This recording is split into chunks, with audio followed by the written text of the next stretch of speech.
Whoever is not supposed to be here, leave or you will be kicked. We're on the air now, Mr. Connor. Oh my god. Stop the stream. We're not even ready. I didn't even say go. If I stop broadcast, then we can't do it again. So yeah, we're doing it right now. Okay, come on, Connor. No, this is. Our start time is 7, so you're gonna start now. No, it's done. Stop. You just ruined everything. Still. Stop it. You know what we're gonna do? Oh, no, he left. Hey, what we're gonna do? Stop it now. Stop what now? The stream. Yeah, that's what I thought. Okay, guys, so this is a PBN ripoff. This is actually the Schneider Show Mech, though. We aren't PBN. PBN is for gays. We support gay marriage. You are. Yes. So one main question I had here. PBN. I wanted to ask a couple of y'all some questions because y'all are all candidates in Mech. Dave Schneider is not part of PBN. Everyone. No, I am not. I'm my own thing. I'm trying to find He's a creepy little child man. Yeah, not really. Creepy little child man. Okay. Yeah, man. It's a good man child. So my first question, and this is going to Jackson Hitchcock. Jackson, do you think that you can pull off a victory in this presidential election? Well, Dave, I think the answer there is pretty clear. I think I really can. I really have a chance of victory here. We're getting a lot of momentum, and we're bringing in a lot of help. We're characterizing on our factor as being an outsider and being against the establishment, while also playing up my experience as a member of as a nominee for multiple cabinet positions, and being nominated for the Supreme Court, and being Speaker of the House, which I was the first speaker to introduce committee assignments, and I was also elected by a bipartisan majority of 2 Democrats and 2 Republicans. That's why I think I can win. And I think that my pathway to victory is through those same voters that have elected some of our other anti-establishment presidents. While I'm not per se anti-establishment, I believe that I am what the establishment would call not one of them. Okay. That's good. Could you hear me well? Yeah. Okay.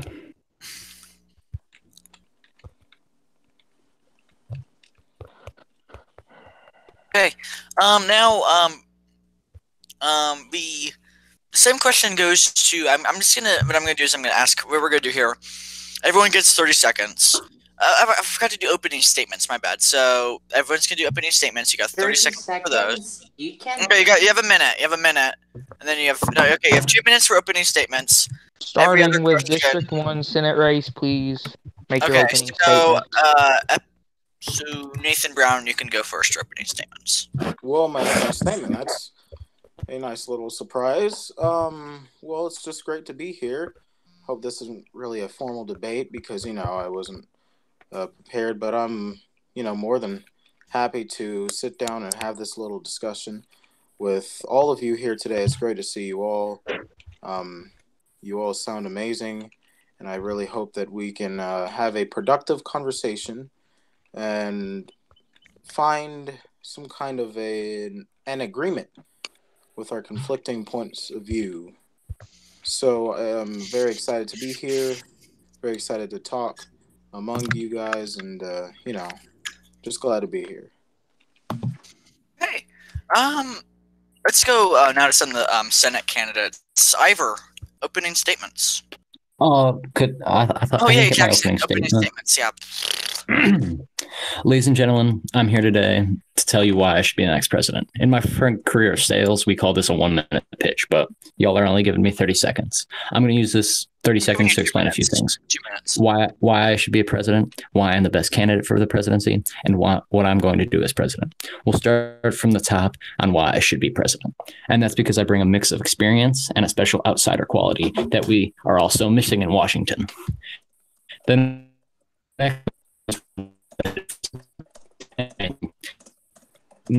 mixed experience and outside that Washington has been missing fairly recently. But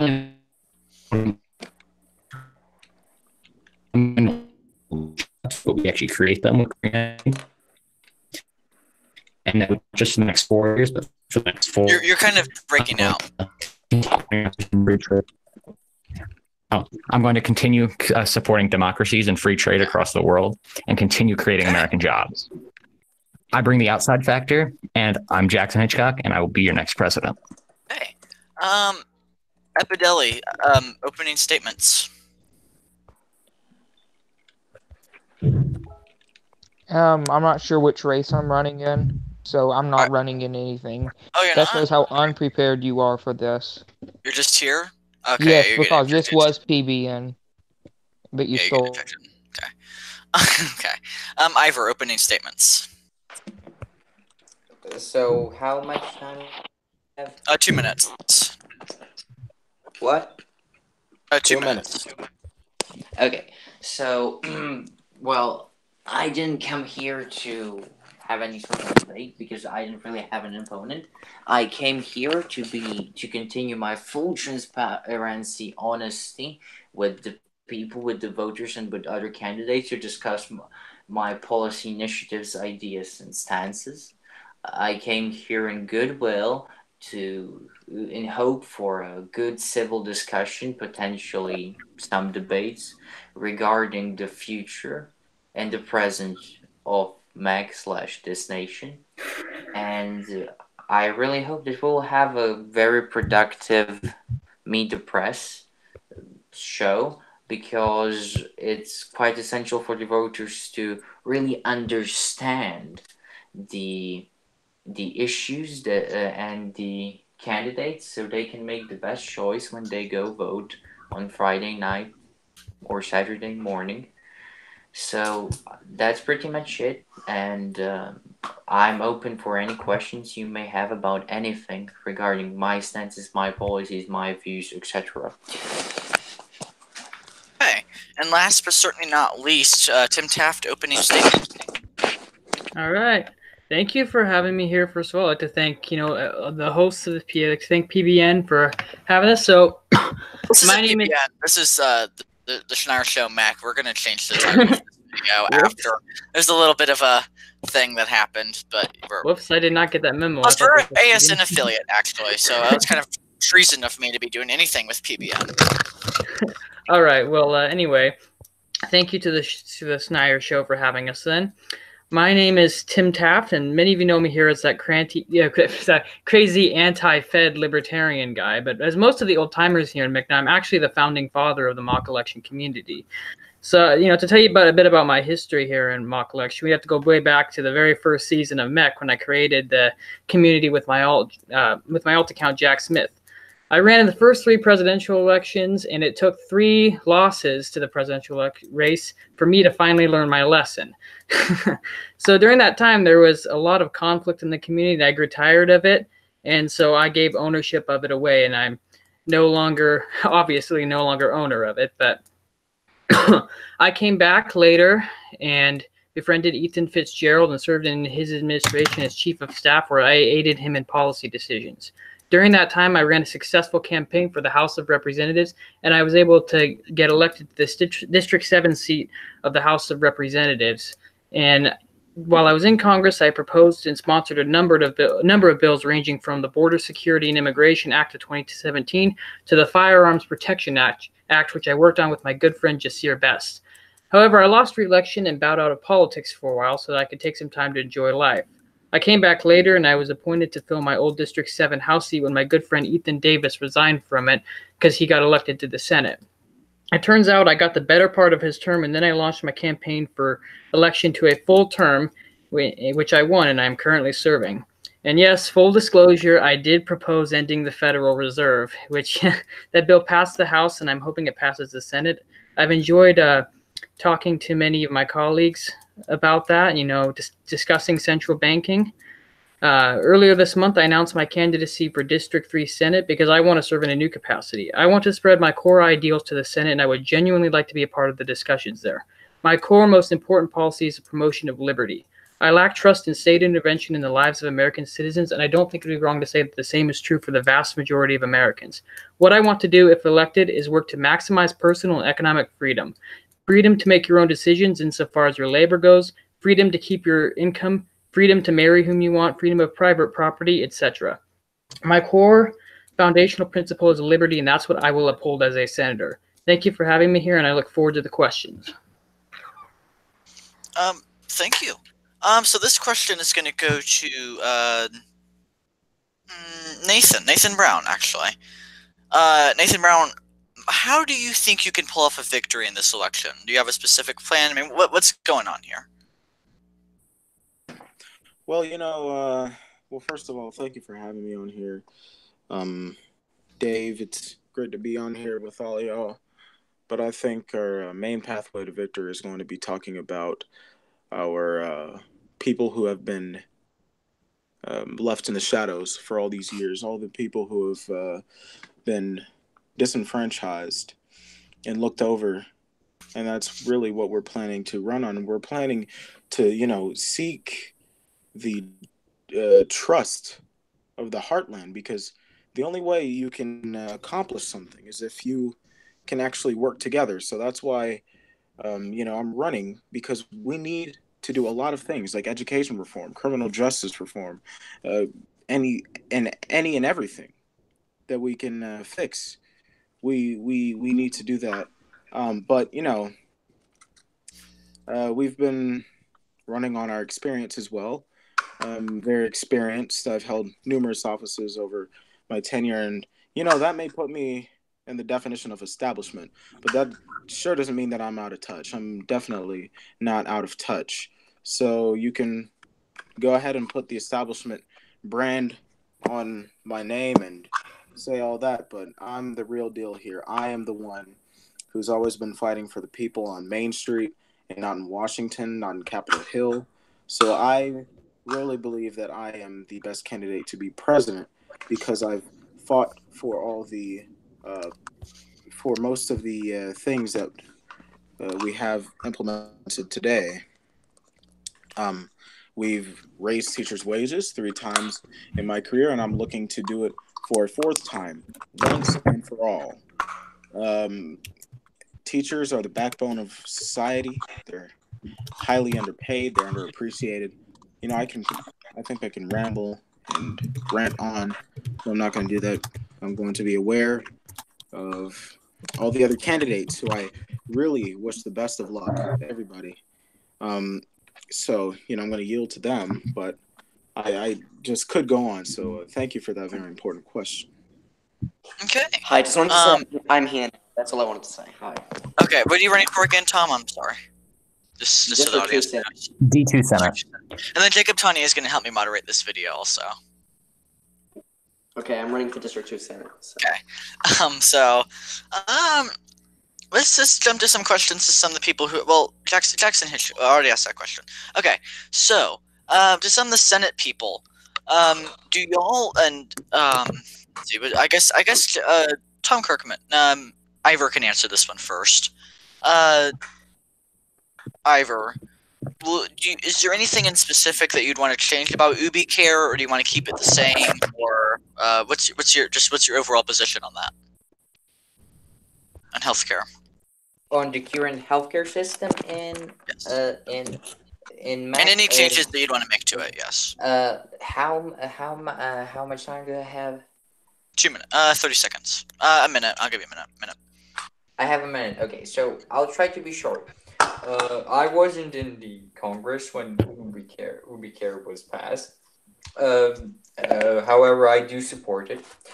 I'm not opposed to expanding it, but I would need to look at that expansion and then decide how would I vote for it. I did address one of the health issues in this country during this campaign. I support it. It works. It's good. It's a system similar to the one in Singapore, which is a really effective and a really good healthcare system. And at the end of the day, the important thing about healthcare is that people are healthier, that people are covered, and that it works in an efficient manner. That's what Ubi Care is, and that's why I stand with it. Thank you. Okay, so I guess it seems like actually a lot of the presidential candidates have left this. I guess they went to our competitions. Oh no, Jackson's back. Okay, never mind. So we need to get Nathan Brown back on here if T-Dog could take care of that. But Jacob, is there any questions that you want to ask any of the candidates? Wait, do I? I'll ask. Tom Kirkman. Same question. Can I answer the healthcare? Okay, thanks. So I concur with Ivor largely. I mean, I was actually I think I'm the only person in this call that was in Congress when Ubicare was first presented under Mr. Uberfeld's first term. Tom, you and I were the only ones in neck. No, Tim.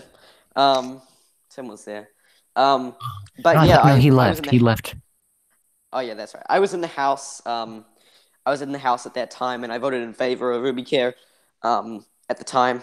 Now, I mean, I would be predisposed to any types of increasage to Ubicare, but I mean, I don't think we really need to because we've had people like Mayor Olabode pass systems like his Dentacare, and we've had lots of other expansions into lots of different areas of healthcare, like Veterans Health Act, which I was proud to write up. That was a long time ago, but we have Veterans Health Act, and we have things like Dentacare, which have been enacted post Ubicare, and I think that we've already expanded healthcare a lot, and we have.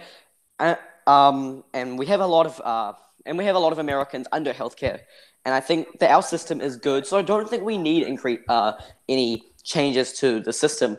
But if there was a bill that came to the Senate and it changed the system, I would be predisposed. I'm not going to all of a sudden shoot everything down just because I think we're doing pretty good right now. I mean, we can always do better, and so I'll have to see what's in it. But along with that, I've always ever since my first presidential run in season 14 with Ivor, the District 1 Senate candidate, we've both fought for not only the healthcare system, but also fighting in other areas of healthcare, such as in places like disabilities and autism and things like that. So I think that's also important to recognize in the healthcare system, and I think both myself and Mr. Mistrovich have done that. Can I talk about that really quick, Dave? Okay, thank you, Dave. Hello. Hi. Is Dave here? He's obviously busy. Okay. Well, I just want to add on to what clearly both of you are very, you taken action on them as well. And for the people watching, I also have as well. I directly wrote and passed the Dentacare expansion, which is a big deal during season 16 and seasons prior, which would expand the Ubicare coverage to dental and vision care. Because if there's one thing that healthcare should do, it's make sure is be fair and actually do good for the people of this country. I'm gonna agree with Tulsi on this and say that the healthcare system it's not really healthcare. It's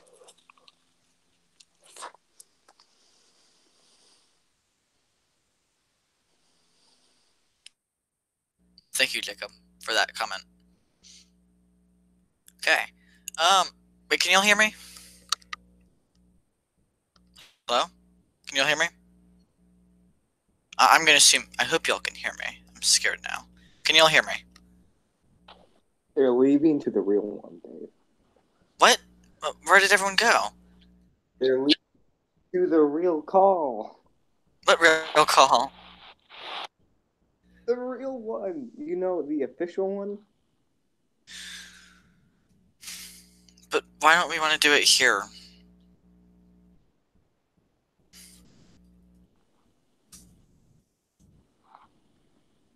Oh, wait. I was kicked, but I joined by link.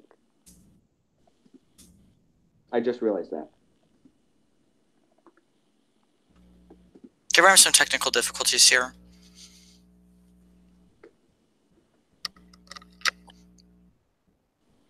T-Dog, what happened? Did someone hack it or what? Why did everyone get kicked? You probably showed the link for a quick second, Logan. My gosh. So my whole entire videos. Oh, hey. Okay, Jacob's on.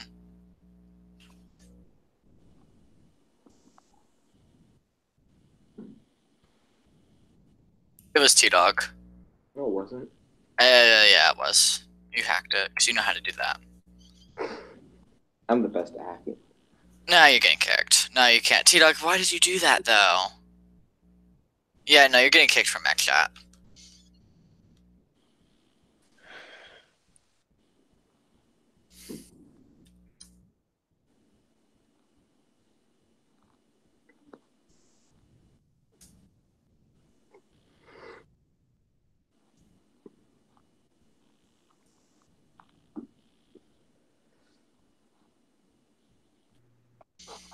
Okay, hopefully we can get some more NRA. people on here. This is Okay. embarrassing, but anyways.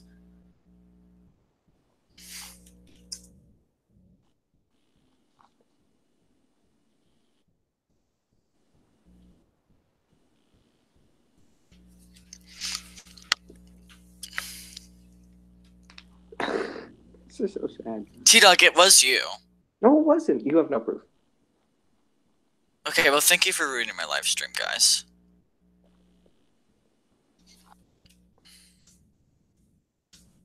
Hey, it's the captain back.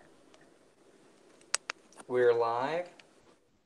Yes, we're live, and it got ruined. Who's on here? Oh, dude, there's literally the official chat. There's Alts. I'm going to the official one. There's no, you're the not. official one. Who's this official one? Why? No, I'm doing the official one. My gosh. T-Dog, can I just have a private interview with you, please? Fine. Private interview. Let's do this. Okay, T-Dog. So as many people know, you're expected to win by the mainstream media, but we have a map for you that doesn't really show it looking super favorable for you. So, That's a fake map. You know it is. this is based off of polling, actually. A real world polling. Yes, we have done polls, accurate polls. So what do you have to say about this? I mean, can you really pull off a victory? Yes. Bigly. Explain. No, probably. I don't know. I don't know. You never know. Okay. Well, that's an interesting take on this, because what do you have to do to... You in the chat for the call that you're in right now? Yeah, what do you have to do to about claims that you are very deep state? Deep state. Explain? Like, people have said that you're just pretty corrupt, you and your No one Nathan. has said that. I mean, there's allegations of corruption of, actually, Oh, no. the Democratic Party of the DNC, maybe possibly rigging the primary against Dave Schneider. No. The Yeah, only there are. person who would even think that would be you. No. Yo, can you add me back to the next chat? No. Yeah. Well, this video is being ended now. This was a disaster. It's gonna end my mech broadcasting career. But anyways, Yeah, okay. Well, that's it. That's it for the Schneider Show. Please like and subscribe.